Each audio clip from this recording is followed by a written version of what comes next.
Continuing the Promulgation of Universal Peace by Abdul Baha Abbas. God has given man the eye of investigation by which he may see and recognize truth. He has endowed man with ears that he may hear the message of reality, and conferred upon him the gifts of reason by which he may discover things for himself. This is his endowment and equipment for the investigation of reality. Man is not intended to see through the eyes of another, hear through another's ears, nor comprehend with another's brain. Each human creature has individual endowment, power, and responsibility in the creative plan of God. Therefore, depend upon your own reason and judgment and adhere to the outcome of your own investigation. Otherwise, you will be utterly submerged in the sea of ignorance and deprived of all the bounties of God. Turn to God, supplicate humbly at his threshold, seeking assistance and confirmation that God may render asunder the veils that obscure your vision. Then will your eyes be filled with illumination. Face to face, you will behold the reality of God with your heart, become completely purified from the dross of ignorance, reflecting the glories and bounties of the kingdom. Holy souls are like soil which has been plowed and tilled with much earnest labor, the thorns and thistles cast aside, and all the weeds uprooted. Such soil is most fruitful, and the harvest from it will prove full and plenteous. In the same way, man must free himself from the weeds of ignorance, thorns of superstitions, and thistles of imitations, that he may discover reality in the harvests of true knowledge. Otherwise, the discovery of reality is impossible. Contention and divergence of religious belief will always remain, and mankind, like ferocious wolves, will rage and attack each other in hatred and antagonism. We supplicate God that he may destroy the veils which limit our vision, and that these cloudings which darken the way of the manifestation of the shining lights may be dispelled, in order that the effulgent sun of reality may shine forth. We implore and invoke God, seeking his assistance and confirmation. Man is a child of God. Well, again, we're referring to the metaphor, and my spring equinox thing needs more mention of that, doesn't it? Most noble, lofty, and beloved by God, his creator. Therefore he must ever strive that the divine bounties and virtues bestowed upon him may prevail and control him. Just now the soul of the human hearts seems like black earth, but in the innermost substance of this dark soil there are thousands of fragrant flowers latent. You must endeavor to cultivate and awaken these potentialities. Discover the secret treasure in this very mind and depository of God. Bring forth with these resplendent powers long hidden in human hearts. Then will these glories of both worlds be blended and increased, and the quintessence of human existence be made manifest.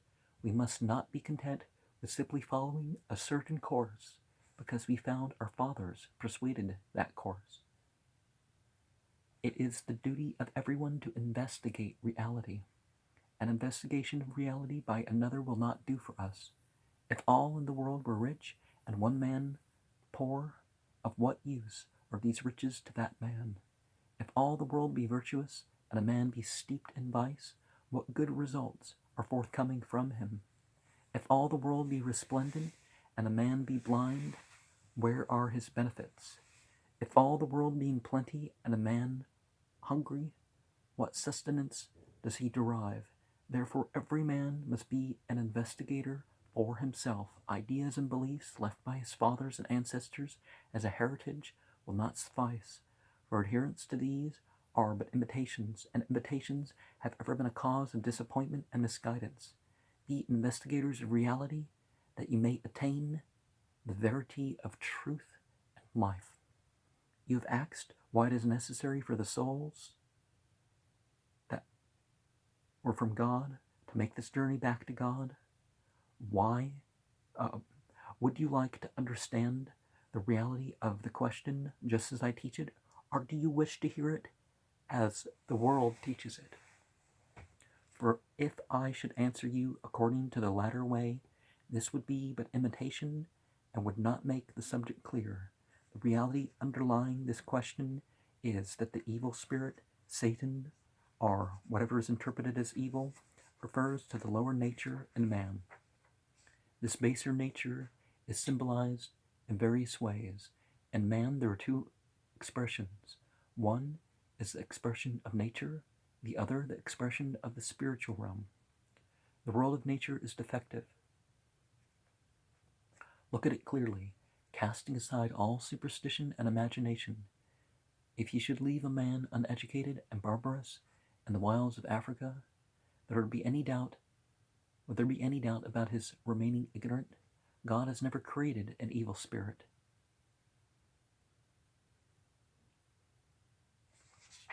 They have to choose that, don't they? All such ideas and nomenclature are symbols expressing the mere human or earthly nature of man. It is an essential condition of the soil of earth that thorns, weeds, and fruitless trees may grow from it. Relatively speaking, this is evil. It is simply the lower state and baser product of nature.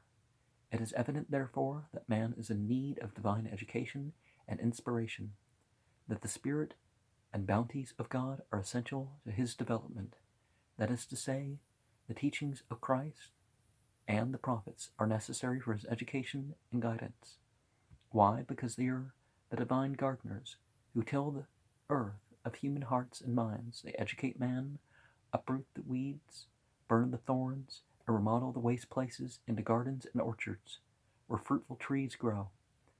The wisdom and purpose of their training is that man must pass from degree to degree of progressive unfoldment until perfection is attained. For instance, if a man should live his entire life in one city, he cannot gain a knowledge of the whole world. Become perfectly informed, he must visit other cities, see the mountains and valleys, cross the rivers, and traverse the plains. In other words, without progressive and universal education, perfection will not be obtained. Man must walk in many paths and be subjected to various processes in his evolution upwards. Physically, he is not born in full stature, but passes through consecutive stages of fetus, infant, childhood, youth, maturity, and old age.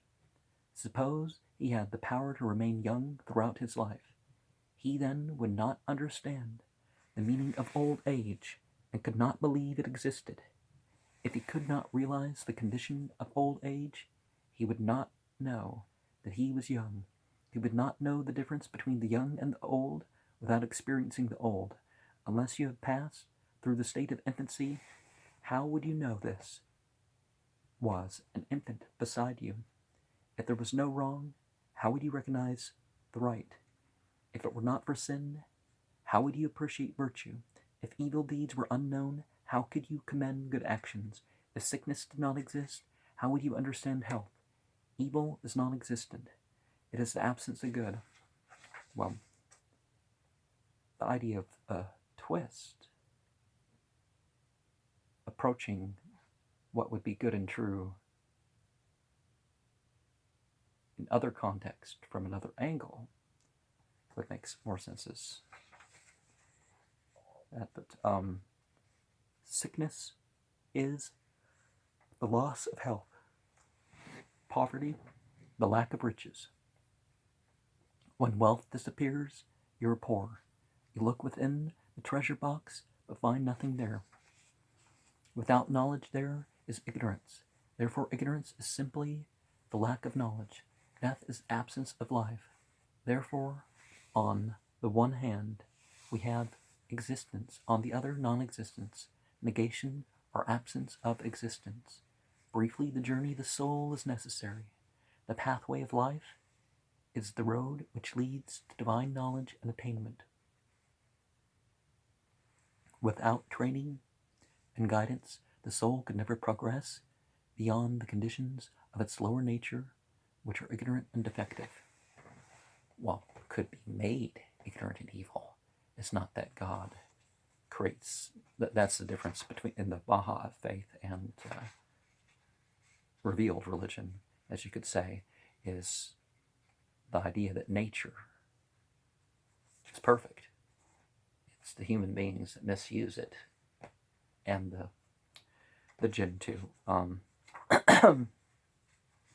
Talks Abdul Baha delivered in Montreal, the 1st of September, 1912. Talk at Church of the Messiah, Montreal, Canada. From stenographic notes. God Almighty has created all mankind from the dust of earth. He has fashioned them from the same elements. They are descended from the same race and live upon the same globe. He has created them to dwell beneath one heaven as members of the human family, and as children he has endowed them with equal susceptibilities. He maintains, protects, and is kind to all. He has made no distinction in mercies and graces among his children. With impartial love and wisdom, he has sent forth his prophets and divine teachings. His teachings are the means of establishing union and fellowship among mankind and awakening love and kindness in human hearts.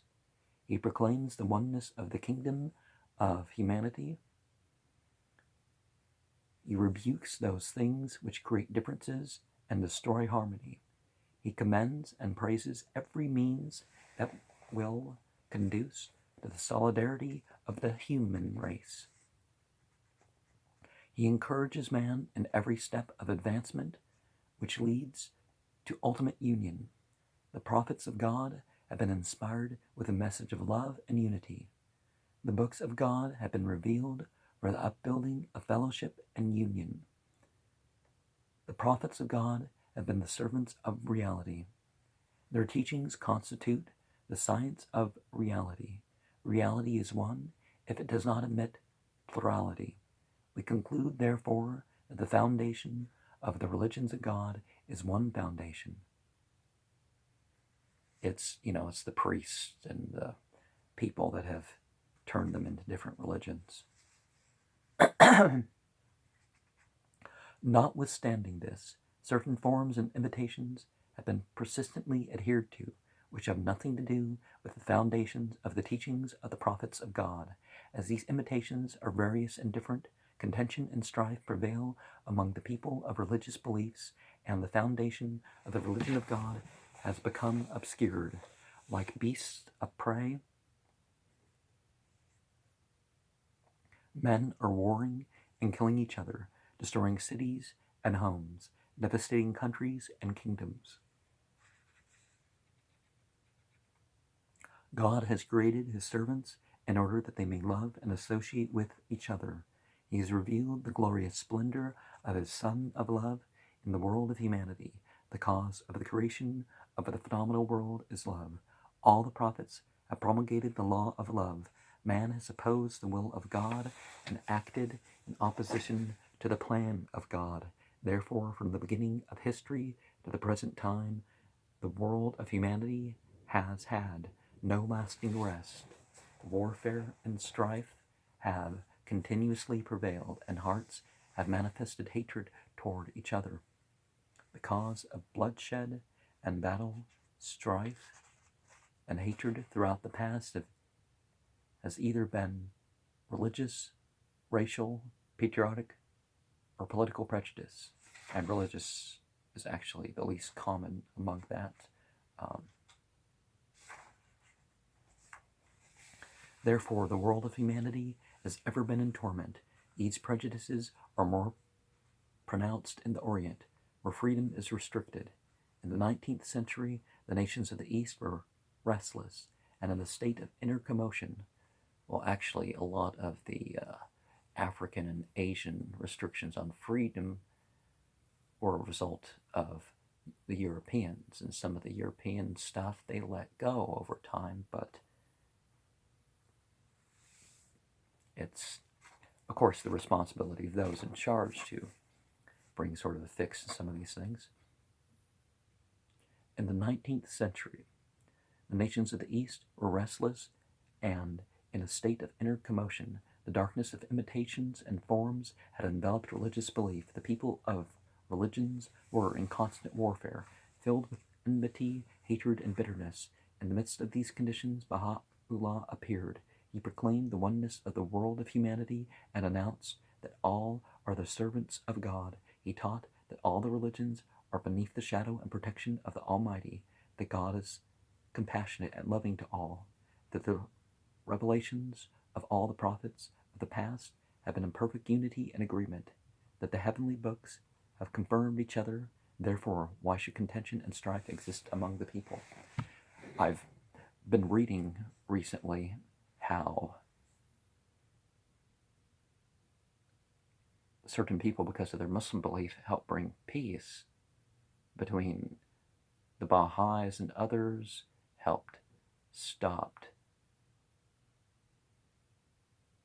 things with the Druze and the Alawiyah, and criticized governments of the Muslim majority countries which were not being ruled by Islam. Some of them being, the one guy, people think he was killed for being an apostate. He was really killed by two agents of the Egyptian government at the time, the dictator that the military coup was of their democracy was used to turn back. But anyways, back in 1991, I think it was, he was killed because of this thing he wrote. Oh, he got banned from Saudi Arabia and Iran too. But he wrote a list of things in the Quran that show that certain governments and certain priesthoods were wrong, and that did not go over well. He was banned from countries and under threat for his life before that. He should have known. As all mankind have been created by one God, we are sheep under the care and protection of one shepherd.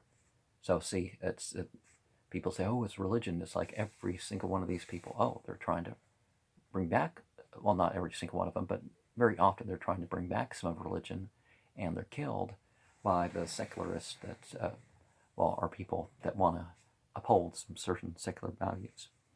As all mankind has been created by one God, we are sheep under the care and protection of one shepherd. Therefore, as a sheep, we must associate in accord and agreement. If one single lamb becomes separated from the flock, the thoughts and efforts of all the others must be to bring it back again. Consequently, Baha'u'llah proclaimed that inasmuch as God is the one heavenly shepherd and all mankind are the sheep of his fold, the religion, or guidance of God, must be the means of love and fellowship in the world. And to be leaders among those who accept that, you would have to be a goat, wouldn't you?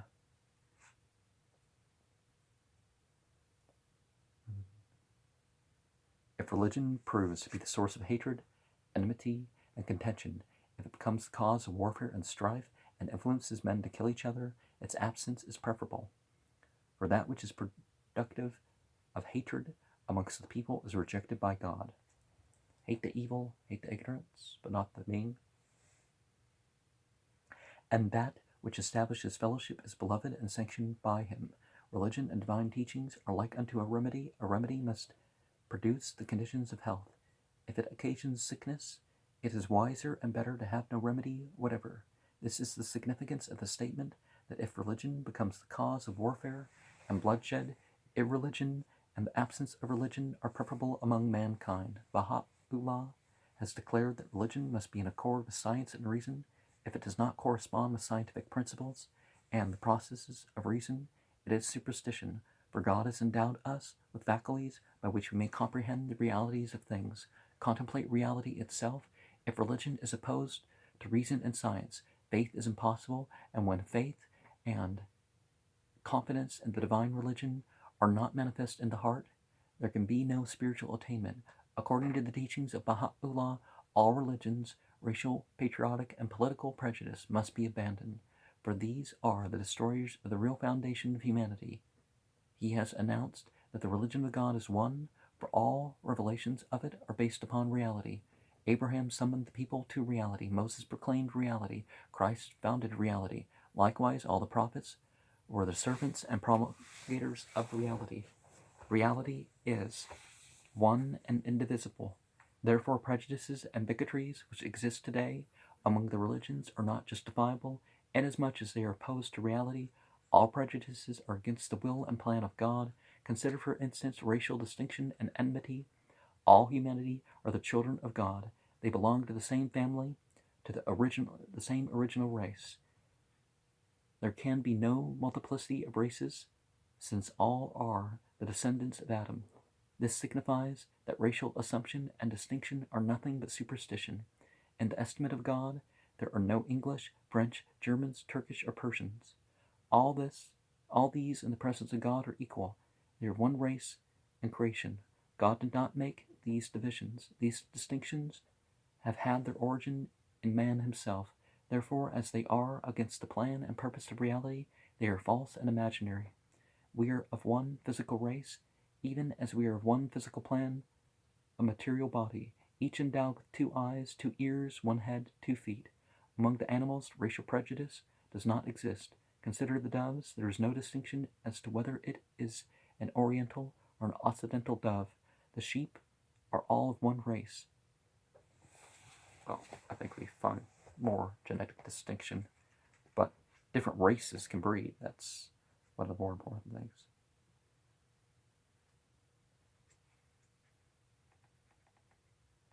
There is no assumption of distinction between an eastern and a western sheep. When they meet, they associate with perfect fellowship. If a dove from the west should go to the orient, it will associate with the eastern doves unhesitatingly. There will be no attitude of unwillingness, as if saying, "You belong to the east, I am from the west." It is reasonable or allowable that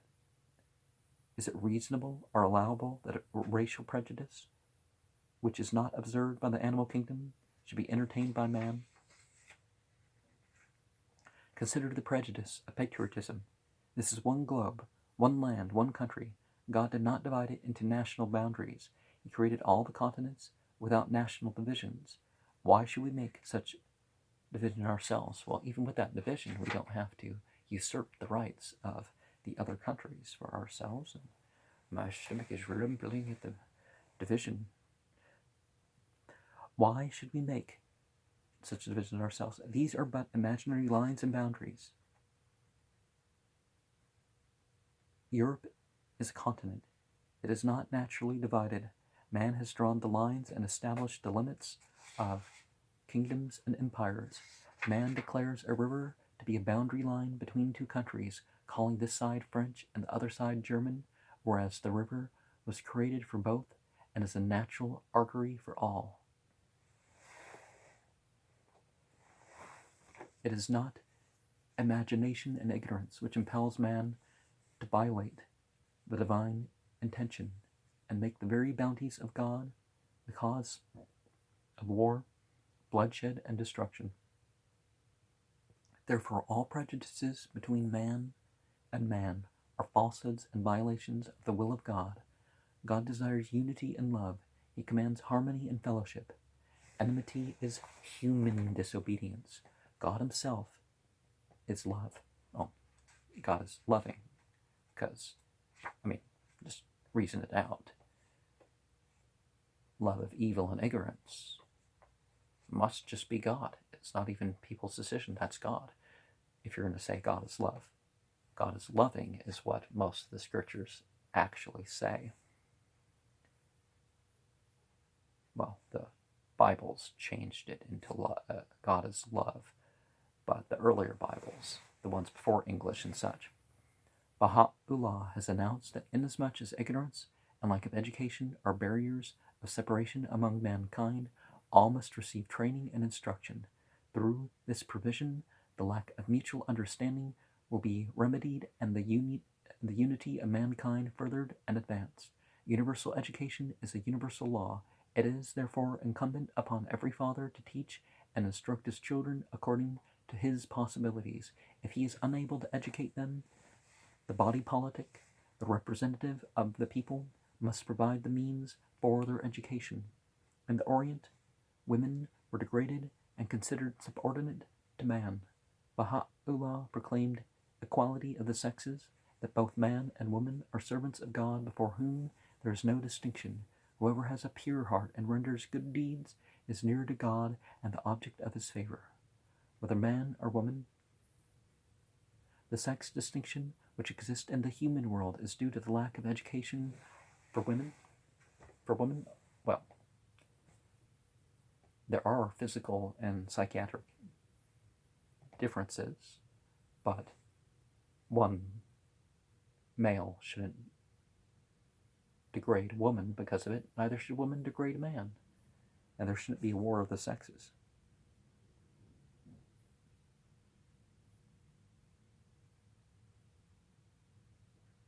Who has been denied equal opportunity for development and advancement. And feminism has too, because the woman has to succeed in all the areas that the man does, rather than valuing her for the areas where she's better. I think I already said that, sorry. Equality of the sexes will be established in proportion to the increased opportunities afforded women in this age. For man and woman are equally the recipients of powers and endowments from God, the Creator. God has not ordained distinction between them in his consummate purpose.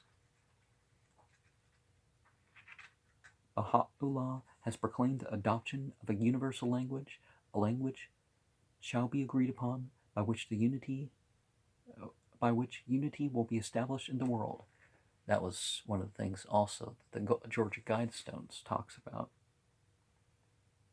Each person will require training in 2 languages, his native tongue and the universal auxiliary form of speech. This will facilitate intercommunication and dispel the misunderstandings which the barriers of language have occasioned in the world. All people worship the same God and are alike his servants. When they are able to communicate freely, they will associate in friendship and concord, entertain the greatest love and fellowship for each other. And in reality, the Orient and the Occident will embrace in unity and agreement. The world is in greatest need of international peace. Until it is established, mankind will not attain composure and tranquility. It is necessary that the nations and governments organize an international tribunal to which all their disputes and differences shall be referred. The decision of that tribunal shall be final. Individual controversy will be adjudged by a local tribunal. International questions will come before the universal tribunal, and so the cause of warfare will be taken away. I know it take a lot of warfare to establish it.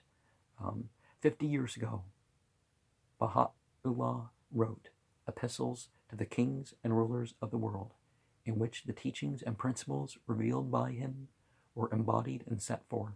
These epistles were printed in India 40 years ago and spread broadcast.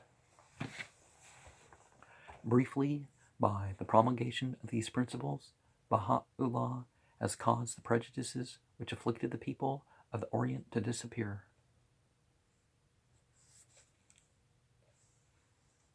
There were a lot more people working, there were people working even more effectively than Baha'u'llah. But, yeah, he was part of it. But one that you usually don't hear about if you don't look into the Baha'i movement. The communities which have accepted his teachings are now living together in the greatest love and harmony. See, it's only the followers of this movement. When you enter a meeting of these people, you'll find Christians, Jews, Muslims, Zoroastrians, Buddhists gathered together in perfect fellowship and agreement. In their discussions, the great spirit of tolerance and friendship has supplanted the former hostility and hatred witnessed among them. I have visited America and found everywhere the evidences of just and equitable government. Therefore, I pray, God, that these Western peoples may become the means of establishing international peace and spreading the oneness of the world of humanity. May you become the cause of unity and agreement among the nations. May a lamp be lighted here, which will illumine the whole universe with the oneness of the world of humanity, with love between the hearts of the children of men and the unity of all mankind. I hope that you may become assisted in this supreme accomplishment, that you may raise the flag of international peace and reconciliation upon this continent, that this government and people may be the means of spreading these lofty ideals, in order that the world of man may find rest, in order that the good pleasure of the Most High God shall be attained, and his favors encircle the Orient and the Occident. O thou compassionate Almighty One, this assemblage of souls have turned their faces unto thee in supplication. Sometimes you may not be aware, but you don't have to invoke or evoke various angels and all sorts of things.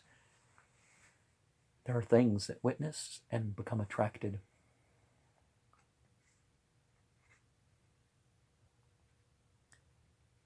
With utmost humility and submission, they look toward thy kingdom and beg thee for pardon and forgiveness. The word submission here could be put into the Arabic as Islama. O God, endear this assembly to thyself. Sanctify these souls and cast upon them the rays of thy guidance. Illumine their hearts and gladden their spirits with thy glad tidings. Receive all of them in thy holy kingdom. Confer upon them thine inexhaustible bounty. Make them happy in this world and in the world to come. O God, we are weak. Give us strength. We are poor. Bestow upon us thine illimitable treasures. We are sick. Grant unto us thy divine healing. We are impotent. Give us thy heavenly power. O Lord, make us useful in this world. Free us from the condition of self and desire. O Lord, make us brethren in thy love, and cause us to be loving toward all thy children. Well, again, the metaphor thing. Confirm us in service to the world of humanity, so that we may become the servants of thy servants, that we may love all thy creatures and become compassionate to all thy people. O Lord, thou art the Almighty, thou art the merciful, thou art the forgiver, thou art the omnipotent.